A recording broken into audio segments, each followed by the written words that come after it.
Olá, queridos, sejam bem-vindos mais uma vez ao nosso canal A Voz que Clama, História e Profecia.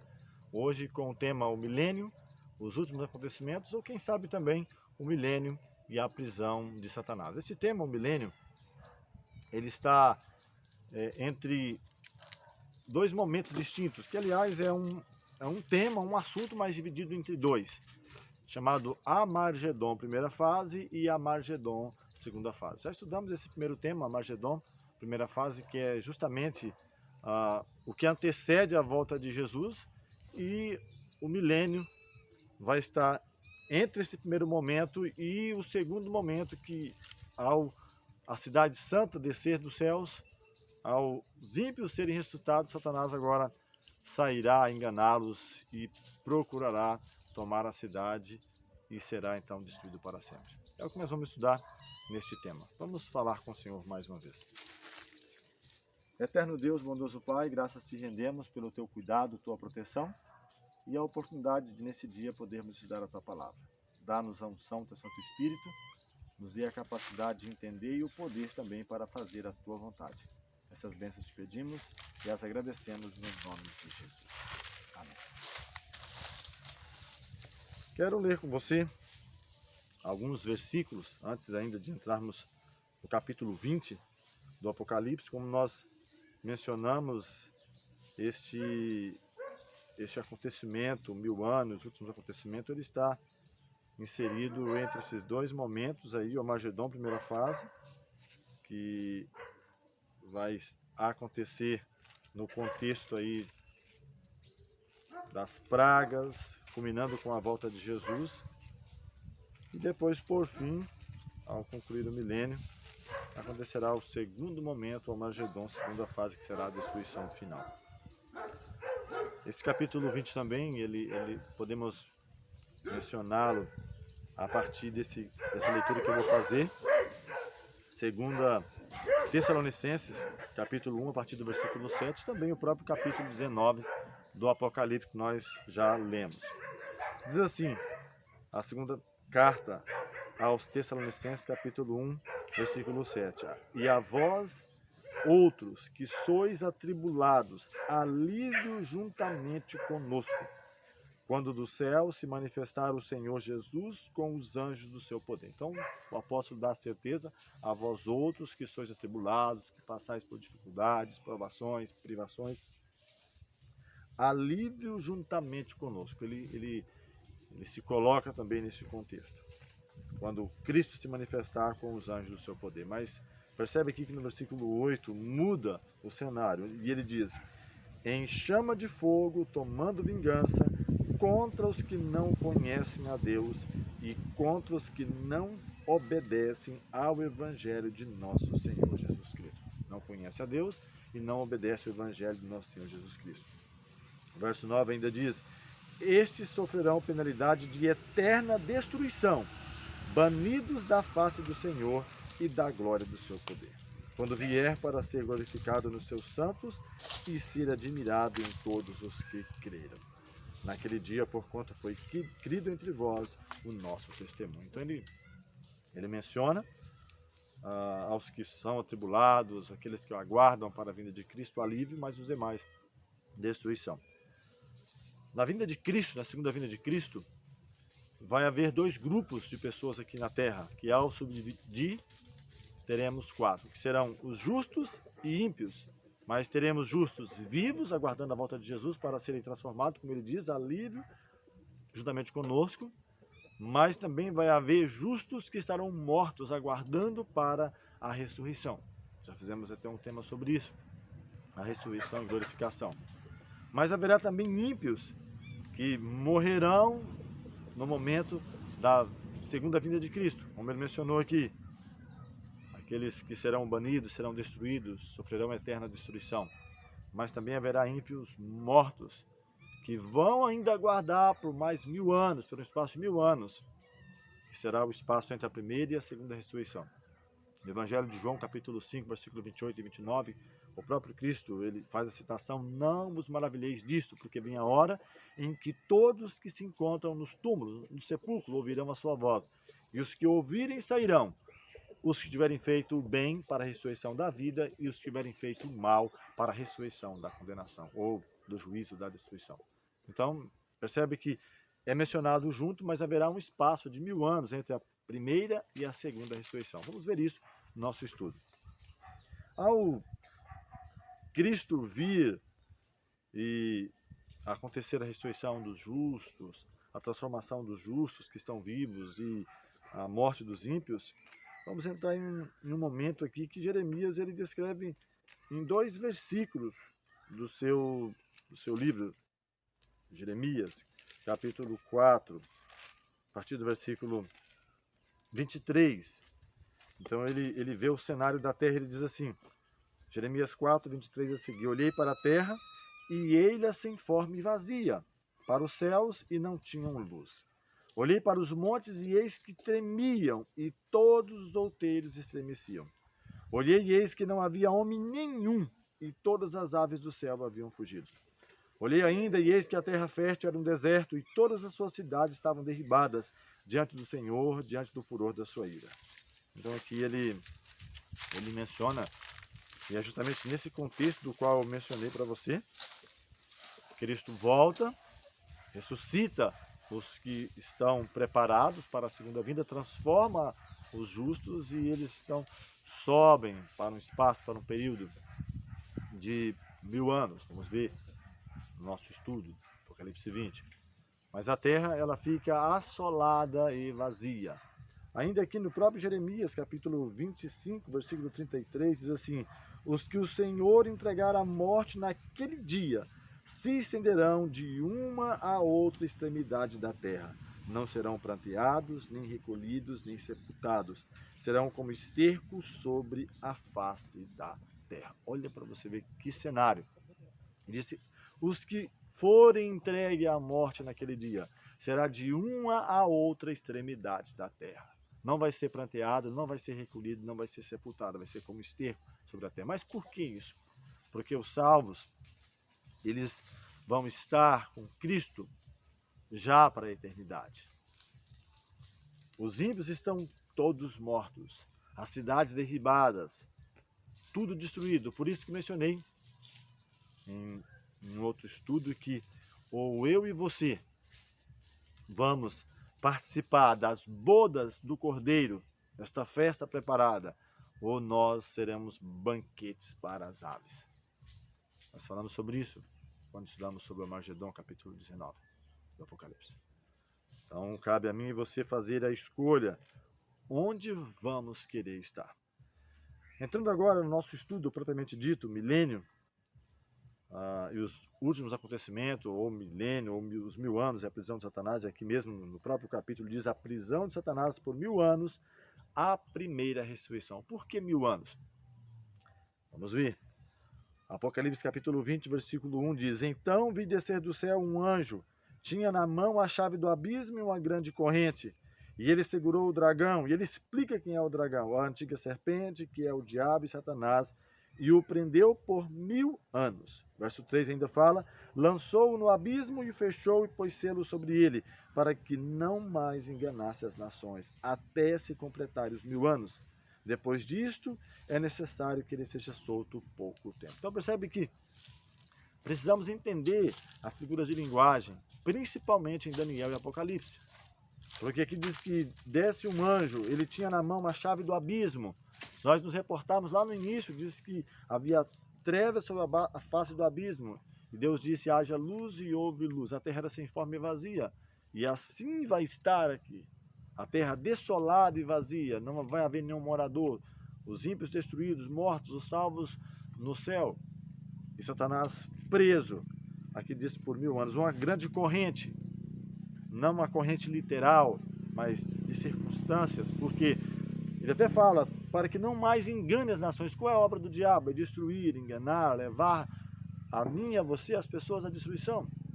Mas ele não tem a quem tentar, porque os justos não estão mais aqui, foram ressuscitados, transformados, os ímpios estão mortos, e ele e seus anjos estão aí a vaguear pelo espaço de 1000 anos, preso.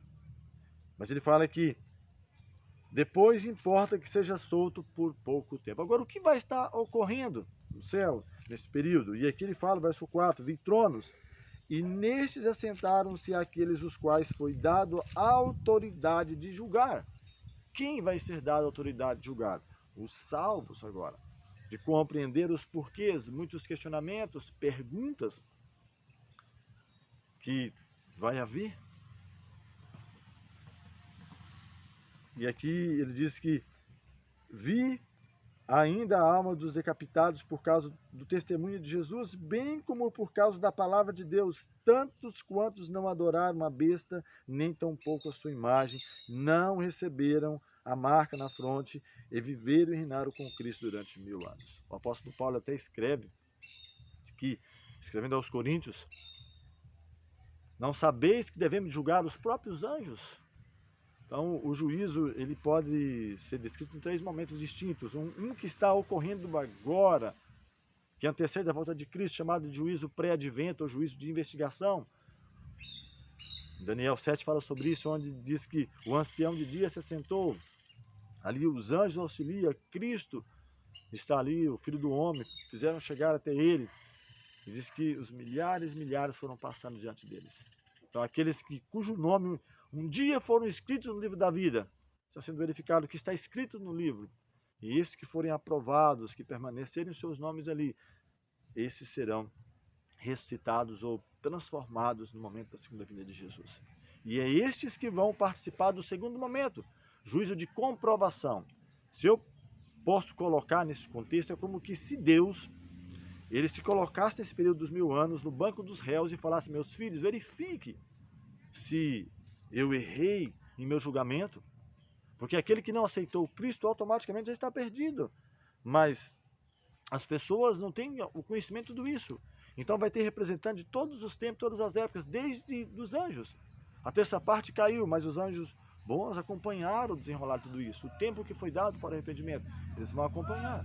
Em cada geração, desde Caim, Noé, Abraão, período de Israel no Egito, período do povo de Israel na terra de Canaã, o reino unido, o reino dividido, o período do Novo Testamento, o período também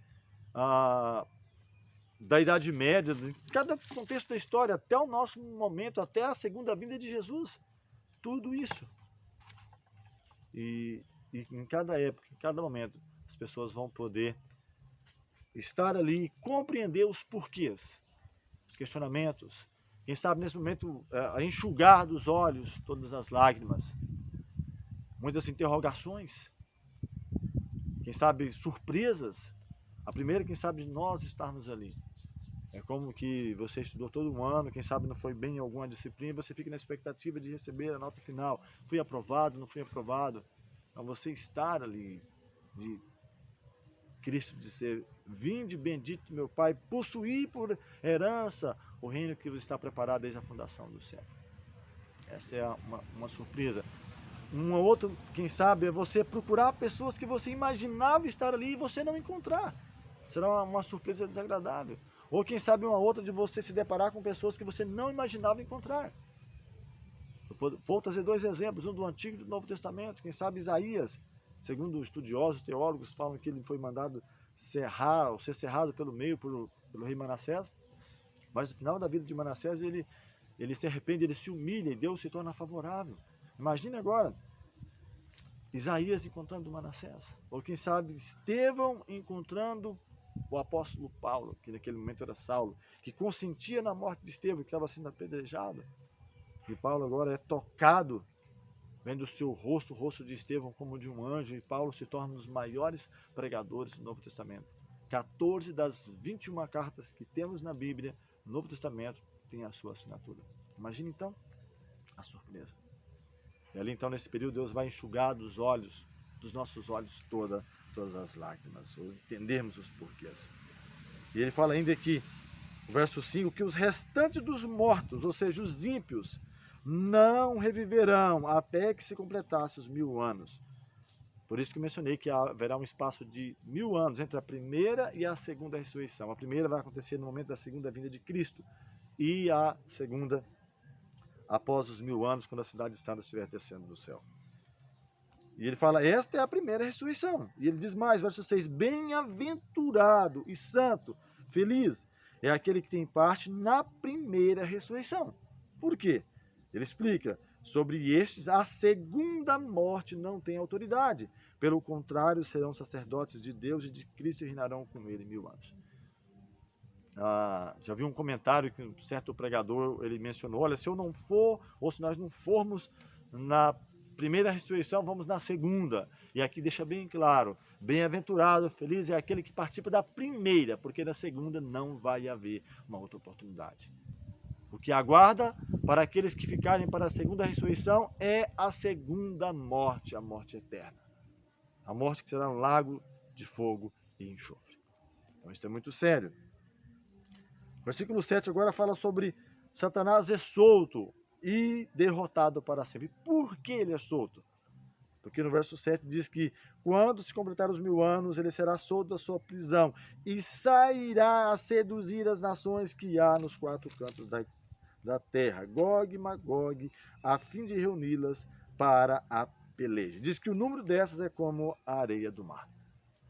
Agora, depois dos 1000 anos, Cristo chama todos os ímpios, agora a ressurreição, a vida, e pela primeira e única e última vez, todas as pessoas que viveram neste mundo, juntamente com os anjos, com Cristo, com Deus, vão estar reunidos. Os salvos dentro da cidade e os ímpios como a areia do mar, agora para tentar tomar a cidade. Aqui então acontece o Armagedon, segunda fase, segundo momento, após os 1000 anos. E diz que eles marcharam, verso 9, pela superfície da terra, sitiaram o acampamento do santo e a cidade querida. Mas o que acontece? Porém desceu fogo do céu e os consumiu. Diz que Satanás foi lançado no lago de fogo, onde já encontra a besta, o falso e o falso profeta. Então essa mensagem não é para fazer com que eu e você sejamos tristes, cabisbaixos, mas para nos encher de esperança que estamos muito perto da segunda vinda de Jesus. Isso deve nos fazer a preparar-nos, a aguardar a vinda de Jesus. Falar, testemunhar do amor de Jesus, para que assim possamos estar com Ele. E ele diz que viu um grande trono branco que estava sentado, cuja presença fugiram a terra, o céu, e não achou lugar para ele. Diz que viu os mortos, grandes, pequenos, postos em pé diante do trono, abriu-se livros, e aí dá outro livro, que é o livro da vida, diz que os mortos foram julgados segundo as suas obras, segundo o que estava escritos nele. E ele fala mais, deu o mar os mortos que nele estavam, a morte e o além, em algumas traduções diz que a morte e o inferno, deram os mortos que nele havia, e foram julgados um por um segundo as suas obras. E versos 14 e 15 ainda diz, então a morte e o inferno foram lançados para dentro do lago de fogo. Esta é a segunda morte, o lago de fogo. E se alguém não foi achado inscrito no livro da vida, esse foi lançado para dentro do lago de fogo. E aqui eu quero abrir um parênteses. E muitas pessoas creem, milhares, infelizmente até mesmo religiões, pregando que as pessoas que não forem salvas vão estar queimando no inferno eternamente. Aqui diz ao contrário, que a morte e o inferno foram lançados no lago de fogo. E esta é a segunda morte. Ou seja, os que não se salvarem, o que aguarda é a segunda morte, no lago de fogo. Serão destruídos para sempre. E Malaquias, só fechando, o último versículo, Malaquias, ele fala desse mesmo assunto. Ele fala que os ímpios se farão cinzas debaixo das plantas dos pés dos justos. Diz assim, Malaquias 4, versículo 1 a seguir, pois eis que vem o dia e arde como fornalha, todos os soberbos, todos os que cometem perversidade serão como restolho. O dia que vem os abrasará, diz o Senhor dos Exércitos, de sorte que não lhes deixará nem raiz, nem ramo. Mas para vós, outros que temeis o meu nome, nascerá o sol da justiça, trazendo salvação nas suas asas. Saireis e saltareis como bezerros soltos da estrebaria. Pisareis os perversos, porque se farão cinzas debaixo das plantas de vossos pés, naquele dia que preparei, diz o Senhor dos Exércitos. Então, os ímpios, o que vai acontecer? vai se fazer cinzas debaixo da planta de vossos pés. Nossos pés, justos. Esta é a mensagem. Convite para você, sua família, seus familiares, para todos nós, é aceitarmos a Cristo a cada dia. Nos prepararmos para estar com o Senhor por toda a eternidade. E assim, desfrutarmos daquilo que o Senhor tem preparado para nós. Nosso próximo tema é justamente falar sobre isso, de uma nova ordem mundial, onde o Senhor vai restabelecer, diz que faço nova todas as coisas. Vamos orar mais uma vez. Amorável Deus, bondoso Pai, graças te rendemos pelo teu cuidado, tua proteção, pelas vitórias até aqui alcançadas. Nos conceda a unção do teu Santo Espírito e o poder